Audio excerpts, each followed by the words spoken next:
નમસ્કાર, હું ઝલક અધ્યારુ જીએસટીવીના ખાસ ચૂંટણીલક્ષી કાર્યક્રમ મતદારો બોલે છે માં આપનું સ્વાગત કરું છું। આજે આપણે આવી પહોંચ્યા છે પૂર્વ વિસ્તારના એવા ઓઢવ વોર્ડમાં। ઓઢવ વોર્ડ કે જ્યાં જે ઉદ્યોગોની ચીમનીમાંથી નીકળતો જે ધુમાડો છે તે વિકાસની વાર્તા રજૂ કરે છે, તો બીજી તરફ ક્યાંક પ્રજાના જે સમસ્યાના પડઘા પણ પડે છે। વિકાસ થયો છે, પણ કેટલો થયો છે? શું મતદારો જે વિકાસ કરવામાં આવ્યો છે તેનાથી સંતુષ્ટ છે?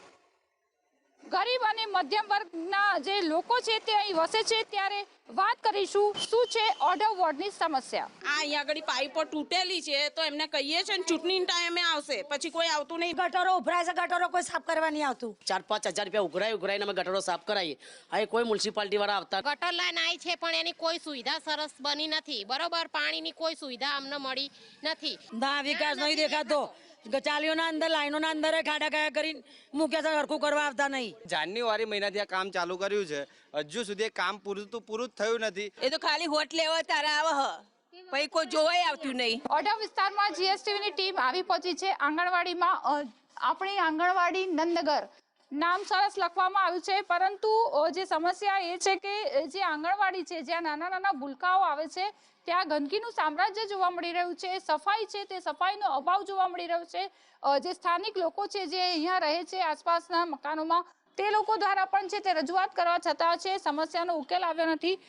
બેન, શું કહેશો? અહીંયા ગંદકીનું સામ્રાજ્ય છે, સફાઈનો અભાવ। પાઇપો તૂટી ગયેલી છે, બધું થયેલું છે। અમે જ્યારે અરજી આપવા જઈએ ને કે આવે છે ગટર સાફ કરવા આવવા છતાં બી પૈસા લે છે એ લોકો ને। આ અહીંયા આગળ પાઇપો તૂટેલી છે તો એમને કહીએ છે ને ચૂંટણી ટાઈમે આવશે, પછી કોઈ આવતું નહીં। બધા પથ્થર બેસી ગયા છે, બધું પાઇપો તૂટેલી છે। અચ્છા, અહીંયા નાના છોકરાઓ આવે છે તો આવે છે તો સફાઈ નથી? ના, સફાઈ નથી તોય। બા, તમારું નામ? ચંદાબેન। ચંદાબેન, કેટલા વર્ષના છો? 70-60 વર્ષના। 70 વર્ષના છો। અચ્છા, ઓઢવમાં વિકાસ થયો હોય એવું લાગે છે? હા, વિકાસ થયો છે કે સમસ્યાઓ જ છે? સમસ્યા જ છે ભાઈ। સમસ્યા જ છે? હા, શું શું સમસ્યા છે? અમારા ઘર પાછળ કેટલી ગંદકી છે, રોજ મચ્છર કરડી ખાય છે, કોઈ સાફ કરવા નહીં આવતા। શું કરીએ? ધૂપ કરીએ છે રોજ, બોલો, રોજ ધુમાડા કરીએ છે। ફરિયાદ કરો તો શું? હા, કોઈ આવતા નહીં। આઈએ કરે છે પણ કોઈ આવતા નથી। હું બીમાર થઈ ગઈ મચ્છરના લીધે, તો બોલો। અચ્છા, હા, તો દવા લેવા પૈસા? દવા બીજા કરે, તમારા જેવા પાડોશીઓ કરાવે છે, બોલો। કોઈ મારી પાસે નથી પૈસા, કોઈ છે જ નહીં મારું, હું તો એકલી જ છું। તો શું કહેશો? ભાજપ કહે છે વિકાસ કર્યો છે? નહીં કર્યો ભાઈ, કોઈએ નહીં કરતા। કોઈ વિકાસ નથી? ના, રાતે 1 વાગે બીમાર થઈ ગઈ હતી, પાડોશીઓ દાખલ કરી, બોલો, ને બાટલા ચડાયા। બેન, શું કહેશો? જે રીતે સ્ટ્રીટ લાઇટ બી અહીંયા નથી જોવા મળી રહી? હા, લાઇટ બી નથી। ધાબલા ચાલુ કરવાની અરજીઓ આપીએ તો લેતા નથી એ લોકો। આવીને જાય, એ આવો ત્યાં સુધી લાઇટ ચાલુ રહે, પછી લાઇટ બંધ, એ જતા રહે, પછી સાંજે થાય જ નહીં લાઇટ। અને ગટરો ઉભરાય છે, ગટરો કોઈ સાફ કરવા નહીં આવતું, કોઈ કચરો વાળવા નહીં આવતા। અચ્છા, જે નાના ભૂલકાઓ આવે છે એમને શું હાલાકી પડે છે? કારણ કે ગંદકી, એમના મા બાપ એમ કે અહીંયા ગંદકી છે, અહીંયા નહીં જવાનું છોકરાઓને। એટલે છોકરાઓ આવે છોકરાઓ, 4-5 છોકરા 10 છોકરાઓ આવે, પછી જતા રહે, એવી રીતે છે। તો બેન બીજા એક છે, શું કહેશો બેન?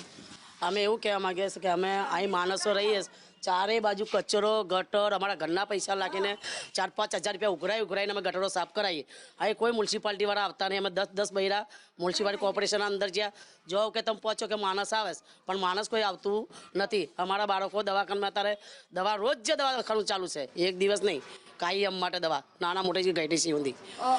કોર્પોરેટરો આવે છે જે તમને ચૂંટાઈને એ ક્યારે આવે કે ચૂંટણી કાર્ડ હોય ને ત્યારે ઘરે અમે ચાલીને લેવા આવે છે, બરાબર? અત્યારે સુધી કશું કોઈ જોવાય નહીં આવતું। આ રોડ તૂટેલા છે, પેલી બાજુ જો એટલી ગંદકી છે ને, ના પૂછે એટલી। જોઈ સાહેબ એને એ દાડે વિડીયો ઉતાર્યા, તે દાડે અમે બોલેલા, પણ હજી તક સાફ નહીં થયું। કોઈ કચરા વાળા નહીં આવતા, ગટર સાફ કરવા વાળા નહીં આવતા। ખાલી વાતો જ કરે છે બસ। અમે શું ઓફિસે જઈએ, ઓફિસે ઘરનું ભાડું ખર્ચીને અમે ઓફિસે જઈએ, રિક્ષા ત્રણ ભરીને, ત્યાંથી એમ કે તમે પહોંચો, અમે આવીએ છે, પણ કોઈ આવતું નથી। તો અમારે એવી રીતે રહે કે અમે માણસને અમે જનાવર છીએ। કોર્પોરેશનવાળા સરકારને એવું કહેવા માગીએ છીએ અમે કે અમે જનાવર રહીએ છીએ 4 માળી અમે, એટલે કોઈ સફાઈ કરવાવાળા ના આવે। અમારી જાતે અમે સફાઈ પૈસેથી ઉઘરાઈ ને અમે જાતે સાફ કરીને અમે મકાનમાં રહીએ, એટલે અમારા 6 મકાનો પાડીને અમને મકાનો આપ્યા। આ માટે અમે આટલું કહેવા માંગીએ, બીજું આગળ કાંઈ કહેવા માંગતા નથી। તો તમે જોયું તે રીતે કે જ્યાં નાના ભૂલકાઓ આવે છે, જે લોકો રહે છે ત્યાં આગળ જે સફાઈ છે તે સફાઈનો અભાવ જોવા મળી રહ્યો છે. મચ્છરોનો ઉપદ્રવ થતા લોકો રોગચાળાનો ભોગ બની રહ્યા છે. અનેક ફરિયાદો છતાં જે તંત્ર છે તે તંત્ર દ્વારા ફરિયાદનો નિકેલ કરવામાં આવતો નથી. આમ તો ચોમાસામાં શહેરના રસ્તા બિસ્માર બને છે, ભૂવા પડે છે, પરંતુ જે વાત કરવામાં આવે ઓઢવ વિસ્તારની, તો ઓઢવ વિસ્તારમાં ઉનાળામાં પણ જે ખરાબ રસ્તાની સમસ્યા છે તે જોવા મળે છે. મહાનગરપાલિકા દ્વારા જે રોડ છે તે રોડ બનાવવાની જે કામગીરી છે તે ચાલુ કરવામાં આવી, પરંતુ જે ધીમી ગતિની જે કામગીરી છે તેને કારણે લોકો છે તે હાલાકીનો સામનો કરવો પડી રહ્યો છે. જય રણછોડ સોસાયટી હોય, ભવાનીનગર નો વિસ્તાર હોય, ત્યાં આજ તમે જોઈ શકો છો કે જે રોડ છે તે રોડ ખરાબ જોવા મળી રહ્યા છે. જાન્યુઆરી મહિનાથી ધીમી ધીમી ગતિએ આ પ્રકારની જે કામગીરી છે તે કરવામાં આવી રહી છે. હજુ સુધી જે રોડ બનાવવાની જે કામગીરી છે તે પૂર્ણ થઈ નથી. ઉલટાનું જે પાઇપલાઇન છે તે પાઇપલાઇનમાં ભંગાણ કરી દેવામાં આવ્યું છે, જેને કારણે જે ડ્રેનેજ અને જે પીવાનું પાણી છે તે ભરાવાની સમસ્યા છે તે જોવા મળી રહી છે. લોકો છે તે લોકો હાલાકીનો સામનો કરવો પડી રહ્યો છે. તો તમે જોઈ શકો છો કે જે રસ્તો છે તે રસ્તામાં ખાડો પણ પડી ગયો છે. આ ખાડામાં કેટલાક લોકો છે તે પડ્યા પણ છે. એટલે કહી શકાય કે જે તંત્ર છે તે તંત્ર લોકોને છે તે જે સુવિધા આપવામાં છે તે નિષ્ફળ ગયું છે. લોકોમાં રોજ જોવા મળી રહ્યું છે. વાત કરીશું સ્થાનિકો સાથે. આપનું નામ? રેખાબેન. રેખાબેન, શું સમસ્યા છે? અરે અમારા અહીંયા રોડની સમસ્યા છે, ગટરોની સમસ્યા છે સાહેબ. ચોમાસું વરસાદી પાણી પણ નિકાલ થતો નથી અહીંયા, એટલે હેરાન બહુ થઈએ છે જવા આવવા માટે. અચ્છા, પાણી ખરાબ આવે છે? પાણી પહેલું ખરાબ આવે 5 મિનિટ, નળમાં પાણી આવે જ્યારે તાર પાણી ખરાબ આવે છે. પછી થોડું સારું આવે તો 1 કલાક જ પાણી આપે છે. અત્યારે ગરમીના ટાઈમમાં 2 ટાઈમ પાણી જોઈએ. અમારે 2 ટાઈમ પાણી જોઈએ, પૂરો કલાક જ પાણી આપતા નથી. તો અમારે પાણીની વ્યવસ્થા પૂરી પડતી નથી. નહીં ગટરનું કશું કામ કર્યું, નહીં ગલીઓના અંદર પથ્થર નાખવાનું છે એ કામે બાકી છે. તો બધા ખાડા ખાયા છે તો ચાલી શકવામાં પણ મુશ્કેલ પડે છે અમને. અચ્છા બેન, આ જે રસ્તો ખરાબ છે, પાણી ભરાઈ જાય છે, કઈ પ્રકારની મુશ્કેલી પડે? પણ એ પ્રકારની મુશ્કેલી પડે છે કે ગટર લાઈન આવી છે પણ એની કોઈ સુવિધા સરસ બની નથી. બરોબર, પાણીની કોઈ સુવિધા અમને મળી નથી. અમારે બધું સારું સરસ ક્લિયર જોઈએ. વિકાસની વાત કરે છે કે ભાઈ અમે વિકાસ કર્યો, બરોબર છે, તમને લાગે છે કોઈ વિકાસ અમને બન્યો જ નહીં? ખાલી ઉપર પાઇપ નાખ્યા, અત્યારે રોડ લાઈન આવી ને પણ તોય છે ને પૂરું કામ કર્યું નહીં. આવા ખાડા ઘરા ગાડી પડી ગયા છે, નહીં થયો, થોડો ઘણો વિકાસ નહીં થયો. ખાડા કયા કરીને મૂક્યા છે, ના વિકાસ નહીં દેખાતો. ચાલીઓના અંદર લાઈનોના અંદર ખાડા કયા કરીને મૂક્યા છે, હરખું કરવા આવતા નહીં. અચ્છા, તમે શું કહેશો? ઓઢવ વિસ્તારમાં 5 વર્ષમાં કોર્પોરેટરો એક સારા કામ કર્યા છે કે સમસ્યા? કોર્પોરેટ અહીંયા ઓઢવ વિસ્તારમાં આવ્યા જ નથી અને કોઈને મળવા પણ આવ્યા નથી. આ જાન્યુઆરી મહિનાથી આ કામ ચાલુ કર્યું છે, હજુ સુધી કામ પૂરું જ થયું નથી. આ ગટર લાઈનમાં પાઇપો ખાલી એમને ખુલ્લી મૂકી ગયા છે, કનેક્શન લીધું નથી. ગટરો હજુ નવી ગટરો બનાવવાનું કહી ગયા છે, નવી ગટરો બનાવી નથી કે ભાઈ અમે પૂરી કરીને જશું. કોઈ જાતનું કામ નથી, કોઈ જવાબદારીવાળું કામ જ નથી. આ જો કે આ ખોદીને ગયા, હવે આમની જવાબદારી બનતી નથી કે કોઈ માણસો પડી જાય, સવારમાં પાણી જાય, છોકરાઓ ભણવા જાય છે, તો આવા પાણીમાંથી કીચડમાંથી કેવી રીતે જશે ભણવા? કોર્પોરેટરો ક્યારે આવે છે, તમને નામ ખબર છે? મને નામ જ નથી ખબર. કોર્પોરેટર અહીંયા કોઈ કોર્પોરેટર નામ જ નથી, કોઈ કોર્પોરેટર મળ્યા જ નહીં. ખાલી ક્યારે ચૂંટણીમાં આવે એ કોઈ 2-4 ઘરના 2-4 ઘરે જ એમના જે હોય ને પક્ષના સભ્યો કોર્પોરેટર એમના ઘરે જ આવે અને એ ખાલી શું ફોટા પડાવવા. લેડીઝોને 4-5 લેડીઝોને લઈ જાય કે ચલો બેનો ફોટા પડાવવાના છે તો બે ફોટા પડાવવા, બસ પતી ગયું. પછી કોઈ કામ નહીં આપણું. અચ્છા, તમને શું કહેશો? અમારા ઘરની જોડે ખાડો પડે, અમારું ઘર પડી જાય તો જવાબદારી કોની? આટલું બધું સવારે કેટલું બધું પાણી જોયું પણ કોઈ જોવાય ના આવ્યું. આ ખોદવા વાળો ના આવ્યો જોવા માટે. કોર્પોરેટરોને શું કહેશો તમે પ્રજા ચૂંટીને મોકલે છે એ તો ખાલી વોટ લેવા તારા આવે પછી કોઈ જોવાય આવતું નહીં. શીખર કોઈ ઓળખતું જ નહીં. અમારા સાલમાં જુઓ ને પાણી ભરી જાય, ગટરો ઉભરાય, શું કરવાનું? છોકરા નાના બીમાર ના પડે. અમારે એ જોવાનું નહીં, તો એ લોકો ખાલી વોટ લેવા. ચૂંટણીમાં તો કોઈને વોટ જ નહીં હાલવાના. હાલવા જ નહીં. વોટ લેવા તો બધું હોજ કરીને જાય, પછી વોટ હાલવાના, તે વગર વોટ જ નહીં આપવાના. તમે શું કહેશો? વોટ લેવા આવશે તો શું કહેશો? કશું કેવું જ નહીં. મારે વોટ હાલવું એ નહીં, કોઈ કેવું એ નહીં. તમે મતદાન કરશો? હા, નહીં કરીએ કે હું લેવા કરીએ, પણ આ પેલા કાહો જ કરે પછી કરવાનું, એમને એમ નહીં કરવાનું. કામ કરશે તો જ મતદાન તો જ કરીશું. આ બધા કરીશું. આખા એરિયામાંથી અમારે કોઈ વોટ આપશે નહીં. કામ અહીંયા પૂરું થશે પછી જ વોટ અપાશે. તે વગર વોટ અહીંયા આખા એરિયાના કોઈ અમે આપીશું નહીં. અચ્છા, પરિવર્તન ઈચ્છો છો કે પુનરાવર્તન ઈચ્છો છો? શું ઈચ્છો છો? પરિવર્તન ઈચ્છીએ છીએ અમે. તમે પરિવર્તન બધાય પરિવર્તન પરિવર્તન જ ઈચ્છીએ છીએ. અમારું સારું થાય તો અમે પરિવર્તન જ ઈચ્છીએ છીએ. હવે અમારે ઘર આગળ આવું રહે તો અમે સારું ઈચ્છીએ ના ઈચ્છીએ, પણ સારું કરો તો અમે પરિવર્તન જ ઈચ્છીએ છીએ. તમે જોયું તે રીતે કે જે લોકો છે તે લોકો હાલાકીનો સામનો કરવો પડી રહ્યો છે. લોકો કહી રહ્યા છે કે જે કામો છે તે કામો થતા નથી, ત્યારે તેઓ છે તે પરિવર્તન ઈચ્છી રહ્યા છે. હવે જોવાનું એ રહે છે કે ચૂંટણીમાં ઓઢવ વિસ્તારનું પરિણામ કેવું આવે છે. 5 વર્ષ દરમિયાન જે ચૂંટાયેલા કોર્પોરેટરોએ કયા પ્રકારના વિકાસના કામો કર્યા, કયા રીતે ઓઢવને વિકસિત કરવામાં આવ્યું, તે જાણવા માટે જે જીએસટીવીની ટીમ છે તે ઓઢવ વિસ્તારમાં આવી અને જે ભાજપના જે ચૂંટાયેલા કોર્પોરેટરો હતા તેઓને પણ આમંત્રણ આપવામાં આવ્યું. ભાજપના જે કાર્યકર્તાઓ છે તેઓને આમંત્રણ આપવામાં આવ્યું, પરંતુ તેઓ જોઈ શકો છો કે તેઓ હાજર નથી. ક્યાંક વિકાસને લઈને તેઓમાં જે તે અસમંજસ હશે. કોંગ્રેસના જે સભ્યો છે તે આપણી સાથે ઉપસ્થિત છે અને વાત કરશે કે જે ઓઢવ છે તે ઓઢવમાં વિકાસ થયો છે કે કેમ. તો વાત કરીશું કોંગ્રેસના સભ્યો સાથે. આપનું નામ? મારું નામ પાલજીભાઈ રાજાભાઈ પરમાર, ભવાનીનગર ટેકરા, ઓઢવ વોર્ડનો પૂર્વ પ્રમુખ છું. ઓઢવની વિકાસની વાત કરીએ તો કયા પ્રકારનો વિકાસ છે? કયા પ્રકારનો વિકાસ તો છે જ નહીં અને નથી એવું ના કહેવાય. છે તો એમના મળતિયામાં છે. અમારા જે કોંગ્રેસના વિસ્તાર છે કે શ્યામજીવી વિસ્તાર છે ત્યાં કોઈ પણ કામ કરેલું નથી. કર્યું છે તો સાગર દિગડ કર્યું છે, માત્ર ને માત્ર દેખાવ પૂરતું કર્યું છે, કોઈ કામ કરતા નથી. ઓઢવની અંદરમાં ભવાનીનગર ટેકરાથી મોડી, રબારી વસાવતથી મોડી ઠેઠ સુધી તમે જુઓ તો હોર્મોન વર્તન વર્તે છે. બીજું કે ઓઢવના કોર્પોરેટરો એકલા નહીં, કોર્પોરેશન પણ એને મિલી ભગત છે. કોર્પોરેશનને તો કામ કરવાનું આવે જ છે. અમે બધા ટેક્સ ભરીએ છીએ. જો અંબિકાનગર ટેક્સ ભરતું હોય ને ઓઢવ વસાવત ટેક્સ ભરતું હોય, બંનેનું કામ તો સરખું આવવું જોઈએ ને. અંબિકાનગરમાં રોડ તોડીને આરસીસી રોડ બનાવે છે. અમારે જે રોડ છે એને ખાડા પણ નહીં પૂરતા. આજે ગટર લાઈન નાખે છે તો બધી જગ્યાએ જીસીબીથી કામ કરાવે. અમારે ત્યાં મજૂરથી કરાવે છે. મજૂરથી કરાવે પણ કેટલું એટલી ધીમી ગતિ કે ના પૂછે વાત. એટલે હોર્મોન વર્તન વર્તે છે. કોર્પોરેટરો માટેલા શોર્ટ જેવા થઈ ગયા છે. એમની સાથે મિલી ભગતમાં કોર્પોરેશનના અધિકારીઓ પણ મિલી ભગત થઈ ગયા છે. અને અમે કોઈ પણ કામ પાણી માટે, ગટર માટે રજૂઆત કરવા જઈએ, આ બાજુમાં જ ઓફિસ છે, ત્યાં જઈએ એટલે એ અમારું ધ્યાન જ ના લે. કોર્પોરેટરનો ફોન જાય કે એનો કાર્યકરનો ફોન જાય તો તરત જ કરે. એટલે શું વાલા દવલાની નીતિ અપનાવે? વાલા દેવાલાની નીતિ અપનાવે. હોર્મોન વર્તન એટલે વાલા દવાલા જ કહેવાય. વાલા દવલાની નીતિ અપનાવવાનો આક્ષેપ છે તે થઈ રહ્યો છે. કાકા, આપનું નામ? મારું નામ પ્રભાતભાઈ મુખી. મારું એટલું જ કહેવાનું છે બેન કે ઓઢવ રબારી વસાવટ પાડી દીધું. 12 મહિના થઈ ગયા અને અમારા સંતો મંતો બધા ભેગા થયા ત્યારે ભાજપના મિનિસ્ટરોએ વાયદો કર્યો કે તમને 15% જંત્રીના ભાવમાં આપવામાં આવશે. આજ સુધી એનો કોઈ રેકોર્ડ નથી. આજ સુધી કોઈ દાડો આવ્યા નહીં. એ મકાનો પાડી દીધા, એના ઢગલા એમને એમ પડ્યા છે. આ જતી કોઈ પણ ધારાસભ્યશ્રી આવ્યા નહીં કે કોઈ પણ ભાજપના કોર્પોરેટર બી આવ્યા નથી. દસ્તાવેજ હજુ કરવામાં આવ્યા નથી.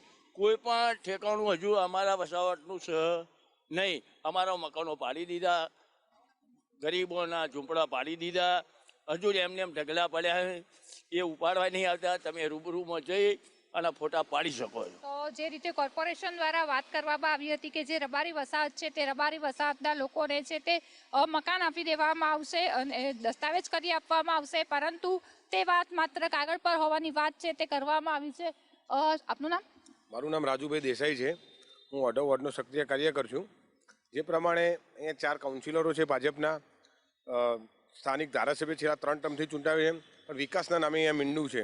તમે જોવો છો જે પ્રમાણે પ્રાથમિક સુવિધાઓ, રોડ, રસ્તા, ગટર કંઈ જ નથી. તમે અહીંયા ચોમાસાની અંદર ખૂબ પાણી ભરાય છે અને કોર્પોરેટરોના 5 વર્ષ પૂરા થયા પણ કોઈ પણ કોર્પોરેટર કોઈ પણ વિસ્તારમાં આવ્યા નથી. ઇલેક્શન આવવાનું છે એટલે 10-15 દિવસ પહેલાં જે કામો હતા વિકાસના એમાં ખાલી ખાતમુહૂર્તો કર્યા પણ એનું કોઈ પરિણામ નથી. ચૂંટણી આવે છે એટલે દોડતા થયા છે. આપ શું કહેશો? આમાં જગદીશભાઈ એવું કહે છે કે 60 વર્ષે કોંગ્રેસે શું કર્યું, ત્યારે મારે જગદીશભાઈને એ કહેવું છે કે આજે કેમ ભારતીય જનતા પાર્ટીના કાર્યકર્તા કે કાઉન્સિલર કે ધારાસભ્ય આજે ઓઢવ વિસ્તારના વિકાસના જવાબ આપવા નથી આવ્યા. બીજી વાત એ કહેવી છે મારે કે જે ભણવાનો પાયો જે કહેવામાં આવે આંગણવાડી, જો તેની અંદર દારૂ વેચાતો હોય તો તેના માટે એ લોકોએ શું કાર્યવાહી કરી, દિવ્ય ભાસ્કર થ્રુ પણ પેપરમાં પણ આપવામાં આવ્યું. ત્યારે એમના ખુદ કાઉન્સિલ એવું કહે છે કે આના ઉપર અમે કાર્યવાહી કરશું અને જલ્દી. તો અત્યાર સુધી કાર્યવાહી કેમ નથી થઈ, આ પણ અમારો એમને એક સવાલ છે. સાથે સાથે અહીંયા દારૂનું દૂષણ વધી ગયું છે. જ્યારે જે સામાન્ય વ્યક્તિ છે, જે મજૂરી વર્ગ છે, તે લોકોના જે બૈરાઓ ને બધા જે તમે જોતા હશો વિધવા થાય છે. તો આના માટેનું આગળનું કાર્યવાહી શું કરશે સરકાર? એ બીજી વસ્તુ અમારે એ કહેવી છે કે જ્યારે ચોમાસું આવે છે ત્યારે રોડ રસ્તા ગટરની વાતો તો થતી જ હોય છે. અમે એ વસ્તુ પણ અહીંયા જોઈ છે કે ભાઈ દર વર્ષે ચોમાસામાં પાણી ભરાય છે. પણ એક વસ્તુ મારે એ પણ જાણવી છે, ભારતીય જનતા પાર્ટીના કાર્યકર્તાઓ અને એમના જે અધિકારીઓ કે જે ધારાસભ્ય એમના કે જ્યારે રોડ બનાવવામાં આવે છે તો શું પહેલાં ગટરની જોતા નથી? પછી ગટર રોડ બનાવ્યા પછી ગટર કે ઉભરાય છે તો ગટર માટે ખોદે છે. પછી એ બન્યા પછી પાછો રોડ બને છે. પછી કંઈક પાણીનું લીકેજ છે તો એના માટે ખોદે છે. પછી કંઈક વાયરિંગ ખોદકામ કરે છે, રોડ બનાવે છે, ખોદકામ કરે છે, રોડ બનાવે. તો આ કેવો વિકાસ? તો તમે એક જ ટાઈમમાં કેમ પબ્લિકના પૈસા વેડફો છો? સર શું કહેશો, જે રીતે ચોમાસાની વાત કરવામાં આવે, ચોમાસામાં પાણી તો ભરાઈ જાય છે, પરંતુ ગત ચોમાસામાં તો એક વ્યક્તિનું મોત પણ થયું હતું ડ્રેનેજમાં ઉતરી. આમાં એવું છે કે ભાજપ સરકાર જે છે જે વિકાસની ખોખલી વાતો કરે છે, પણ એ માત્ર ખાલી એમના ઇન્ટરવ્યુમાં ડેબિટ વખતે જ હોય છે. વાસ્તવિકતા કંઈક અલગ છે. અહીંયા છેલ્લા 3 ટર્મથી અહીંના લોકલ સ્થાનિક કોર્પોરેટરો પણ અહીંયા 3 ટર્મની ચૂંટાઈને આવે છે અને ધારાસભ્ય ચૂંટાઈને પણ આવે છે. પણ તેઓ વારંવાર કોંગ્રેસને ટાર્ગેટ કરે છે. કોંગ્રેસના શાસનકાળ દરમિયાન જે વસ્તુ બની એનું વાત નથી કરતા, વિકાસની વાત નથી કરતા, પણ કોંગ્રેસના જે સમય એમના કાર્યકાળ દરમિયાન જે વસ્તુ બની એની વાત નથી કરતા, પણ એમની ખોખલી વાતો કરે છે. એક વસ્તુ એ કહેવા માંગીશ કે કોંગ્રેસના શાસનકાળ દરમિયાન આપણા સારંગપુર વિસ્તારમાં જે પાણીની ટાંકી બની હતી તેને તોડવા માટે જે જેસીબી લગાવવું પડ્યું હતું, તો એમના ભાજપના શાસનકાળ દરમિયાન અહીંયા ઓઢવની અંદર એક પાણીની ટાંકી બનેલી છે. આપણે એ પાણીની ટાંકીની અંદર કરોડોનો ખર્ચે બનાવી, પણ પાણીની ટાંકી અત્યારે હાલ પૂરું પાણી નથી મળી શકતું, કેમ કે તેમાં પણ કૌભાંડ થયો છે એવું જાણવા મળી રહ્યું છે. બીજી વસ્તુ કે જ્યારે કયા પ્રકારનું કૌભાંડ એટલે શું છે? કૌભાંડ એટલે કે અત્યારે હાલ અમને એવી વાત જાણવા મળી છે કે પાણીની ટાંકી અડધી ભરવામાં પૂરી ભરવામાં નથી આવતી, કેમ કે ક્યાંક ને ક્યાંક બીક છે કે જો પૂરી ટાંકી ભરાઈ તો એનું પણ કૌભાંડ બહાર આવી શકે એમ છે. એટલે કે એમાં જે વિકાસની વાતો કરે છે એ રીતે કોન્ટ્રાક્ટરોની મિલીભગતના કારણે એટલે આખી ટાંકી ભરે તો ક્યાંક લીકેજ થાય અથવા તૂટી જાય એવાનો ભય છે, એટલે અડધી ટાંકી ભરે છે એવું તમારું કેવું? તો ભાઈનું કહેવું છે કે જે ટાંકી છે તે પાણીની જે ટાંકી બનાવવામાં આવી છે તેની ગુણવત્તાને લઈને સવાલ છે, અને તેથી જ જે ટાંકી છે તે પૂરી નહીં ભરાતી હોવાની જે આક્ષેપ છે તે કરવામાં આવી રહ્યો છે. બેન શું કહેશો, જે રીતે ગઈ વખતે ચોમાસામાં એક ભાઈનું મૃત્યુ થયું હતું પાણીમાં? દર ચોમાસામાં બેન અહીંયા તકલીફ છે. અત્યારે કહે છે કે વિકાસ થયો, અઢાવમાં વિકાસ થયો, પણ મને કંઈ વિકાસ દેખાતો નથી બેન. ગયા વર્ષે બી અહીંયા પાછળ અંબિકાનગરમાં જ્યારે પાણી વરસાદના ટાઈમે એક ભાઈ બિચારો નોકરીથી આવતો હતો અને બેન એ ત્રણેયનો જે વહેરામાં જતો રહ્યો એને 2 દિવસ પછી એની લાશ મળી. આ અઢવનો વિકાસ બેન. અહીંયા ફાયર સ્ટેશન છે ત્યાં આટલું કમરે પાણી હોય છે.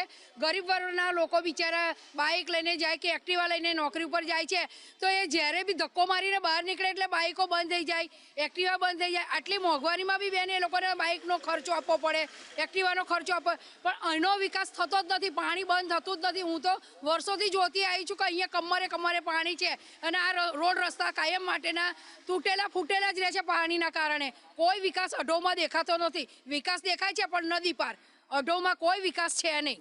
જે રીતે કહેવામાં આવે છે અગાઉથી જ કે પૂર્વમાં વિકાસ નથી, પશ્ચિમનો વિકાસ થાય છે, તે બાબત અહીંયા ફરીથી રિપીટ કરવામાં આવી છે. બેન તમે શું કહેશો? મારું નામ અવની ચૌહાણ છે. વિકાસની વાતે મોટી લોલીપોપ છે. વિકાસ જુઓ તો આ રહ્યો વિકાસ, બરોબર. અમે પહેલાં બી ન્યૂઝમાં આપ્યું હતું અને એને કહ્યું હતું આંગણવાડીની અંદર દારૂ વેચાય છે, નાના ભૂલકાઓ ભણવા જાય છે ત્યારે દારૂ વેચાય છે, ત્યાં ખરાબ ધંધા થાય છે. એટલે આ કોર્પોરેટરનું પેટનું પાણી હલતું નથી. એટલે આ તો શું છે, મોટી વિકાસના નામે લોલીપોપ છે. એટલે આ કોર્પોરેટરોને ખરેખર તો શરમ આવી જોઈએ. જો આ વિકાસની વાતો કરતા હોય ને તો તદ્દન ખોટી વાત છે. જ્યાં નાના ભૂલકાઓ ભણવા જાય છે, શીખવા જાય છે, ત્યાં જે દારૂનું વેચાણ થતું હોવાનો જે આક્ષેપ છે તે થઈ રહ્યો છે, શું કહેશો? બેન, આપણા વિસ્તારના અહીંયા ઓઢવ વિસ્તારના જગદીશ વિશ્વકર્મા ધારાસભ્ય છે, મંત્રી પદે રહ્યા, બરાબર. એમણે હાલ ટૂંક 4 મહિના પહેલાં એક જાહેરાત કરી હતી જે પેપરમાં બી છે અને મારી પાસે એમનો વિડીયો બી છે. એમાં ઘણું બધું મોટું બજેટ પાસ કર્યું છે, જે અમુક સોસાયટીમાં નવી ગટર લાઇન અને આરસીસી રોડની જાહેરાત કરી છે. હવે એની અંદર ઇન્દ્રપુરીની ઓઢવ અડધું ઇન્દ્રપુરીમાં બી આવે છે. એટલે જ્ઞાનેશ્વરી કરીને સોસાયટી છે, આજ સુધી ત્યાં ખોદકામ અને ઘણી સોસાયટીઓમાં ખોદકામ પણ કરવામાં નથી આવ્યું, ગટર પણ નથી બનાવી. અને બીજું કે આ લોકો પ્રાથમિક મુદ્દાઓ પણ બિલકુલ આપતા નથી. જો અહીંયા મેદાનો પણ નથી છોકરાઓને રમવા માટે, પુસ્તકાલય નથી, અને પછી સ્નાનગર નથી, એવી ઘણી પ્રાથમિક સુવિધા છે જ નહીં. અને બસ હું આ જ કહેવા માંગુ છું કે ઓઢવ અમારા ટેક્સના પૈસેથી આ લોકો ત્યાં ગાંધીનગર અને બોપલ આંબલીમાં આ લોકો વિકાસ કરે છે, ને અમારે ત્યાં તો બસ લોલીપોપ જ આપ કરે છે. હા, અમારા જે ધારાસભ્ય પેલા જે કોર્પોરેટર છે બિલકુલ નાની બરાબર કામ કરે છે, ખાલી ગટરના ઢાંકણા જ બદલ કરે છે અને બજેટ પાસ કરવાનું અને કમાવાનું કામ કરે છે. જય હિન્દ, જય ગુજરાત. તો તમે જોયું તે રીતે કે જે ઓઢવ છે તે ઓઢવમાં વિકાસની વાત કરવામાં આવે છે. સમગ્ર શહેરનો જે વિકાસ છે તે થયો હોવાની વાત ભારતીય જનતા પાર્ટી દ્વારા રજૂ કરવામાં આવે છે. પરંતુ જે ઓઢવ વોર્ડ છે તે ઓઢવ વોર્ડમાં વરસાદી પાણીની સમસ્યા હોય કે પછી દારૂના દૂષણની સમસ્યા હોય, ખરાબ રોડની સમસ્યા હોય, પીવાના પાણીની સમસ્યા હોય, વિવિધ પ્રકારની જે સમસ્યાઓ છે તે જોવા મળી રહી છે. વિપક્ષ દ્વારા આક્ષેપ કરવામાં આવ્યો છે. વિપક્ષના સભ્યો અહીંયા હાજર છે અને તેઓ દ્વારા જે વિવિધ સમસ્યાઓ છે તેની રજૂઆત કરવામાં આવી. પરંતુ જે 5 વર્ષ જેમણે કામ કર્યું છે, પ્રજાએ જેમને ચૂંટીને મોકલ્યા હતા તેવા ભાજપના જે 4 કોર્પોરેટરો તેમના સાથીદારો છે તે અહીંયા ગેરહાજર છે. એટલે કહી શકાય કે ક્યાંક ને ક્યાંક જે તેઓ વિકાસની વાત તેઓને રજૂ કરવાની હતી તે રજૂ કરવાથી તેઓ અળગા રહ્યા છે.